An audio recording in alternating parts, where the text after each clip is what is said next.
வணக்கம் எல்மோ. வணக்கம். பாஷவூர் எல்மோ என்று அன்பாக அழைக்கப்படுகின்ற எல்மோ பொன்விழா கண்ட ஒரு நாடக நடிகர்.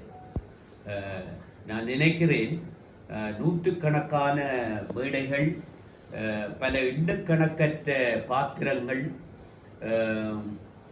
இலட்சக்கணக்கான ரசிகர்களை உள்வாங்கிய ஒருவர் திரு எல்மோ. அந்த வகையிலே உங்களுடைய ஆழ்முகைகளை நாங்கள் டேன் தொலைக்காட்சி ஊடாகவும் வேறு ஊடகங்கள் வழியாகவும் நாங்கள் அறிந்திருக்கிறோம். அந்த வகையிலே உங்களை ஒரு அருமையான நேர்காணல் ஒன்று காண்பதற்காக யாழ் இசை கலையகத்தில் இருந்து வந்திருக்கிறோம். உங்களை பற்றி சொல்லுங்கள். நான் பாஷூரை பிறப்பிடமாக கொண்டவன். எனது தந்தையார் எமிலியானோஸ், தாய் பேர் பிளோமினா. நான் என்னுடைய கலைத்துறையில் இன்று 50வது வருஷம் நிறைவுற்றதாக இருக்குது. அதே நேரம் என்னுடைய தந்தை அவர் ஒரு பெரிய ஒரு நடிகர். அவருடைய பிள்ளைகள் நாங்கள் 9 பேர் உடன்பிறப்புகள். 9 பேரும் கலைஞர்கள் தான்.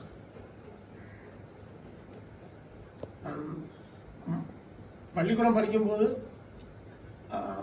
பள்ளிக்கூடங்களில் ஒரு சின்ன படங்களில் பள்ளிக்கூட புத்தகத்தில் உள்ள நாடகம் நடிச்சிருக்கோம். நாங்கள் வெளி காட்டியது நாடகம் என்றால் பாஷூர் புலவர் கலாபூஷணம் செகராஜ சிங்கம் அவர்களுடைய நாடகத்தில் என்னை நடிக்கும்படி ஒரு கள்ளன் பாத்திரம் தந்தார். அதுதான் என்னுடைய முதலாவது நாடகம் என்று சொல்லுவேன். மேடையில் வெளிப்படையாக பல நூற்றுக்கணக்கான மக்கள் மத்தியிலே அந்த நாடகம் அரங்கேறப்பட்டது.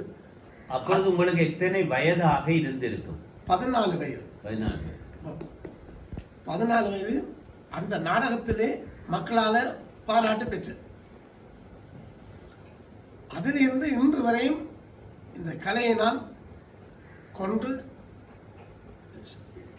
நடந்து கொண்டே இருக்கிறேன். கலையிலே நடந்து கொண்டே இருக்கிறேன். இன்னும் எங்களுக்கு நடப்பதற்கு இன்னும் பாதைகள் கிடைக்கவில்லை. பாதைகள் எங்களுக்கு தற்போதைக்கு பற்றாக்குறை. எந்த இடத்துல எங்களை கூப்பிட்டாலும் நாங்கள் போய் எங்களுக்கு தெரிஞ்சவற்றை செய்கிறதுக்கு நாங்கள் என்னுடன் சில நண்பர்கள் இருக்கிறார்கள், சேர்ந்து செய்யக்கூடிய அளவுக்கு இருக்கிறோம். உங்களுடைய வாயிலே அல்லது நீங்கள் கலைக்கின்ற பொழுது இந்த புஷ்பா என்ற ஒரு சொல்லு அடிக்கடி வந்து செல்கிறது. அந்த புஷ்பா என்பதை பற்றி ஒரு சிறிய விளக்கம். என்னுடைய கலையின் முன்மாதிரியே என் மனைவி புஷ்பா. அவையோட வேண்டுதலும் அவையோட ஊக்கமும் அவதான உற்சாகமும் தான் இந்த கலையிலே இன்றைக்கு நான் இந்த வயதிலையும், இப்போ 63 வயதை தாண்டுகிறது, இந்த வயதிலேயும் இந்த கலையில் இப்போது நான் முன்மாதிரியாக நிற்கிறதுக்கு முக்கிய காரணமே என் மனைவி புஷ்பா தான். அந்த வகையிலே நீங்கள் கிட்டத்தட்ட இத்தனை மேடைகளை சந்தித்திருப்பீர்கள்? 20க்கும் மேற்பட்ட மேடைகளை சந்திச்சிருக்கோம். மற்றது பாடல்களுக்கு அது 2 கணக்கே நான் சொல்லிடலாம். அது பலதரப்பட்ட மேடைகள். ஏன்னா 50க்கும் மேற்பட்ட மேடைகளை சந்திச்சிருக்கோம். 50 கூடயும் இருக்கலாம். அதை நாங்கள் எழுதையும் இல்லை, தெரியாது. அந்த ஒரு நடிகருக்குரிய ஆளுமையான ஒரு கதையும் உடைய சொற்கள் அத்தனையும் நடிகர் என்பதை அப்படியே தொனித்து காட்டுகிறது, ஹைலைட் பண்ணி காட்டுகிறது. அந்த வகையில் நீங்கள் நான் நேரடியாக உங்களிடம் கண்டுகொண்டது நீங்கள் அந்த பாடலுக்கு ஏற்ற நடிப்பு.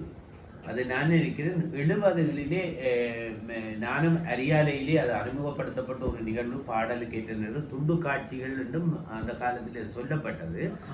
அதை இசையும் கதையும் என்ற வார்த்தையிலேயும் வந்தது, ஒலியும் என்ற வார்த்தையிலேயும் வந்தது. இப்பொழுது நீங்கள் அதிலே மிக ஆழமாக ஒரு சென்றிருப்பது நான் அண்மையிலே கூட உங்களுடைய நடிப்பு திறமையை நான் கண்டுகொண்டேன். உங்களுடைய மனம் விட்டு அகலாத ஒரு ஒரு ஒரு கட்டத்தை இப்படி இருந்தவாறு செய்து காட்ட முடியும் என்றால் அந்த வசனங்களை பேசி அதனை நடித்து காட்டுமாறு உங்களை அன்போடு பண்ணிக்கணும். ஒரு நாடகத்தின காட்சி பேசவா அல்லது காட்சி ஒரு காட்சி? நான் ஆரம்பத்தில் முதலாவது கலாபசனம் சிராசையான நாடகத்தில் அதான் முதலாவது நாடகம். இன்று வரை இன்று இந்த 50வது வருடத்தில் கூட அந்த நாடகத்தின் முக்காவாசி நாடகமும் எனக்கு தெரியும். அவர்களிடம் அந்த நாடக கொப்பி இல்லை, ஆனால் என்ற மனதில் அந்த கொப்பி நாடகத்தில் முக்காவாசியும் என்ற மனதில் இருக்கு. நான் அதில் ஒரு காட்சியை உங்களுக்கு காட்டுறேன்.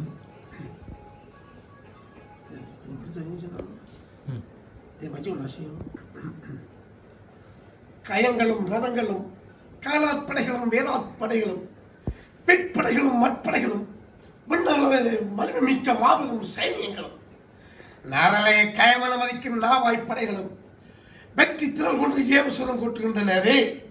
வேண்டுமென வேர்ணகி இருக்கிறது மகாராஜா, வேண்டுமென வேர்ணகி இருக்கிறது. பலே பேஸ் பாலினோடு தேன்மதி சேரில் துசியாரி பவளத்தில் முத்தை பதித்து விட்டால் சோபிதம் மிக்கான தங்கத்தில் மின்மணிகள் உரை பெற்றால் பின்பு பேசவும் வேண்டும். அதன் பிறவே இத்தகைய பெருமை மிக்க நம் நாட்டுடனே காவியம் கலவி சூறும் கடகபுரியையும் இணைத்திட்டாலோ பாலினோடு தேனும் பவளத்தில் முத்தும் பொன்மணிகளும் சேர்ந்தால் போதாதா மந்திரியாரே மகாபிரம்? அதற்கே இவ்வளவு ஐயப்பாடும். ஜெயம் உண்டு பயமில்லை, சித்தமானால் யுத்தத்துக்கே ஆயத்தம். உத்தரவு உடனே புறப்படுகிறேன். பொறும்பெரும் அமைச்சரே, எதையும் அவசரப்பட்டு பேசிவிடாதே.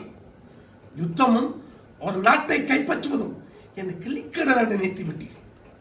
உங்கள் நாடு பலம் வாய்ந்ததாக இருக்கலாம், அந்நாட்டு வலிமையும் ஆயுத வலிமையும் அதன் மேலான ஒன்று நினைக்கக்கூடாது. என்ன முதலமைச்சரை தொடர்கிறீர்? அப்படியானால் என் எண்ணம் சாத்தியமாகாதா அசாத்தியம் தானா?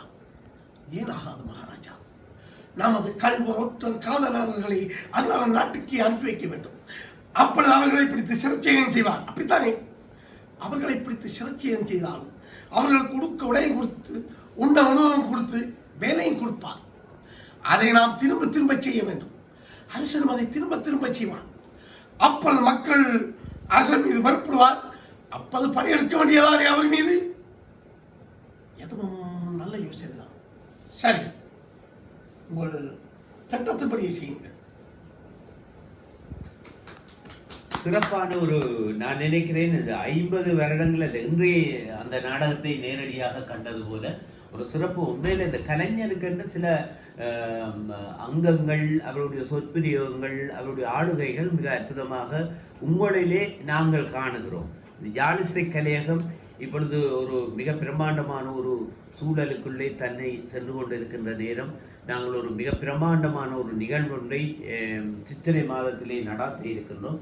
அந்த நிகழ்விலே உங்களை ஒரு சிறந்த நாடக 50 வருடம் கடந்த பொன்விழா கண்ட கலைஞர் என்ற வகையிலே உங்களை கௌரவிக்க இருக்கிறோம். அந்த கௌரவத்துக்காகத்தான் இந்த நேர்காணல் ஊடாக உங்களை நாங்கள் இந்த மக்களுக்கு தெரியப்படுத்த வேண்டும் என்பது. உண்மையிலே மறைந்து செல்லுகின்ற இந்த நாடகம் என்பதை மறைந்து சென்று கொண்டிருக்கின்ற இந்த நேரத்திலே உங்களுடைய இந்த வெளிப்பாடுகள் மீண்டும் ஒரு புத்துணர்வை இந்த மக்களுக்கு ஏற்படுத்தி உங்களூடாக அது மக்களுக்கு சென்றடைய வேண்டும் என்று வாழ்த்தி, உண்மையிலே சுகதேகியாக இன்னும் 100 ஆண்டு காலம் வாழ்ந்து அந்த புஷ்பாவோடு உங்களுடைய வாழ்வியல் இன்னும் தொடர வேண்டும் என்று சொல்லி யாழிசை கலையத்தாராகிய நாங்கள் உங்களை வாழ்த்தி விடைபெறுகிறோம். நன்றி, வணக்கம். வணக்கம்.